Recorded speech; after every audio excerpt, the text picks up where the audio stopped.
মই মুখেৰে না কথা ক'ব পাৰিছিলোঁ না খাব পাৰিছিলোঁ কিন্তু চাওক সন্ত ৰামপাল গুৰু মহাৰাজৰ কৃপাত চাওক সকলো ঠিক হ'ল আপোনালোকে টিভিত দেখি আছে মোৰ যিমানবোৰ ভগত ভাই আৰু জগতৰ মানুহ আছে চাওক যে সঁচাটো কি এয়া হ'ল মোৰ যি মাংস বাঢ়ি গৈছিল আৰু এয়া য'ত মোৰ কেঞ্চাৰ আছিল এয়া চাওক মোৰ যি বেমাৰ হৈছিল সেয়া ভাল হৈ গ'ল আপোনালোকে চাওক সঁচাটো কি পৰমাত্মা সন্ত ৰামপালদেৱ মহাৰাজৰ দয়াত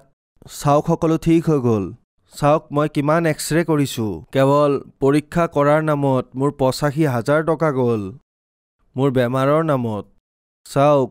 মোৰ তাত কিমান এক্সৰে আছে সকলোখিনি আছে তাৰ পিছত চাওক এইখন দেখুৱাও যি চিকিৎসা চলি আছিল চাওক নৰেন্দ্ৰ মেহতো বুলি লিখা আছে ইয়াত নৰেন্দ্ৰ মেহতো চাওক চিকিৎসা কিমান বেছিকৈ কৰিব লগা হৈছিল কিন্তু সন্ত ৰামপালদেৱ মহাৰাজৰ দয়াত ঠিকেই আছোঁ